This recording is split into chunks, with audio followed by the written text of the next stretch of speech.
What if the only thing blocking your breakthrough is you choosing comfort over growth? Today, we will flip that script and show why discipline, not motivation, is the superpower that turns ordinary people into forces of nature. Discipline doesn't look glamorous. It doesn't sound heroic. It's not a movie montage with victory music.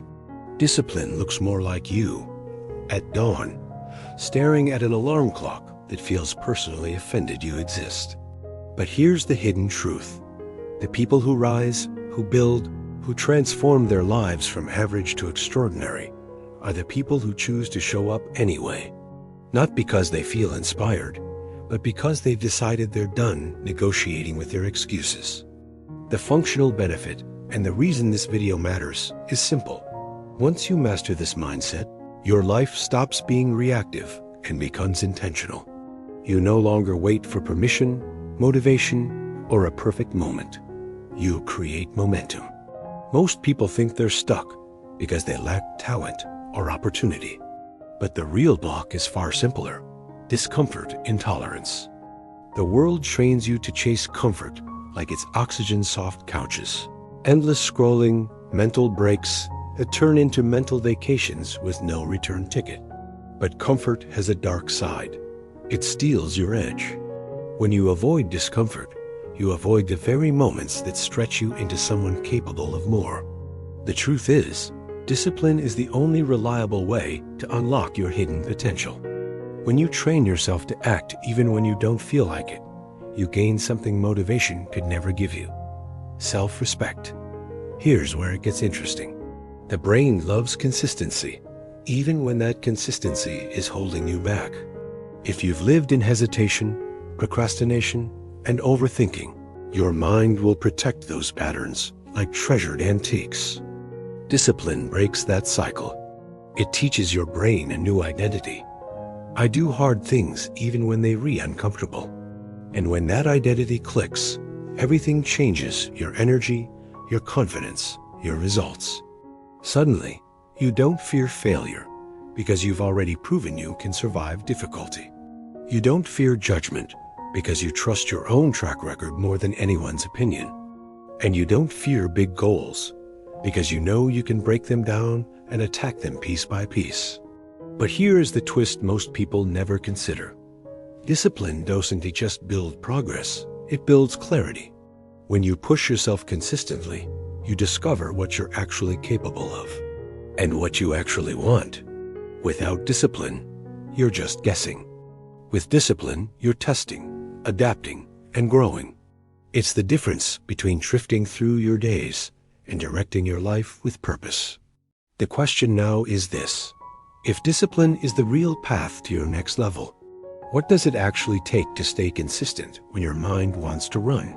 So, about that question, what does it take to stay consistent?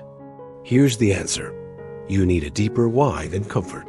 When your purpose becomes louder than your excuses, discipline stops feeling like punishment and starts feeling like power. Think of it like this: motivation whispers, but purpose shouts. And when you're tired, stressed, overwhelmed, or tempted to quit, the shout is what pulls you forward. This is the functional benefit of clarity. You stop relying on emotional weather and start relying on identity. You stop being someone who tries and become someone who does. To build discipline that lasts, you need friction, not the kind that slows you down, but the kind that sharpens you. Real discipline begins where convenience ends. And yes, that means waking up earlier than your comfort wants, turning off distractions earlier than your craving wants, and saying no to things that give instant pleasure but long-term emptiness. But here is the overlooked gift. Every no creates space for a much bigger yes. A yes to your future. A yes to your confidence.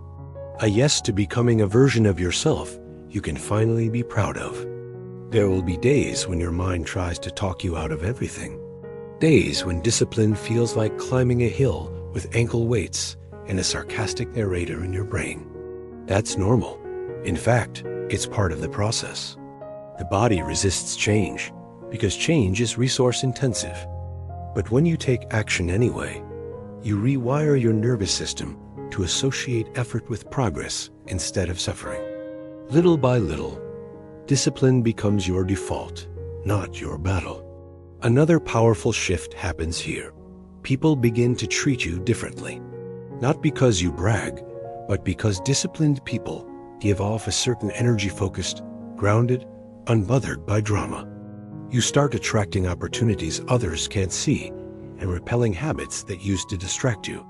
When you show people through action that you're serious about your goals, they either rise with you or fall away, and that's a blessing. But now comes the next hard question, the question that separates temporary effort from lifelong transformation. How do you stay committed when the results take longer than expected and the journey feels brutally slow? Here's the answer. You stay committed by measuring progress differently. Slow results don't mean no results. Most people quit because they expect transformation to be instant, like clicking next episode. But discipline is more like planting a seed. Nothing happens for a while, then everything happens at once. The moment you shift your mindset from "I need results now" to "I'm building something permanent," the pressure drops and the progress speeds up. That's the paradox. And it's why disciplined people eventually surpass talented people. They stay in the game long enough for momentum to kick in. This is where identity becomes everything. When you see yourself as the kind of person who follows through, discipline stops being a task and becomes a personality trait. You don't force yourself to act, you expect yourself to act. It's the same way you don't debate brushing your teeth. It's simply what you do. When you bring that level of automatic responsibility into your goals, the entire game changes. And here's the functional gold. Life becomes simpler. Decisions get easier. Stress decreases. Confidence rises. And your future finally feels like something you're building, not something you're chasing. You'll still have setbacks, of course. Everyone does. But disciplined people rebound faster. They don't crumble when things go wrong. They recalibrate. They see failure as data, not identity. Instead of spiraling, they ask one powerful question. What's the next step? Then they take it. This resilience is what makes disciplined people unstoppable. Not perfect, unstoppable. And here's the final piece. Discipline gives you freedom. Real freedom. Not the freedom to avoid effort, but the freedom to create the life you want. A disciplined person can reinvent themselves at any moment because they trust their capacity to follow through. They don't fear change because they've practiced change. They don't fear challenges because they've survived countless small ones. And they don't fear time running out because they use their time intentionally. So here's my invitation. If this message lit a spark in you, let's keep growing together. Hit that subscribe button and join a community of people who are choosing discipline, choosing purpose, and choosing a life they won't regret. You're not alone in this. Let's build something powerful, one day at a time.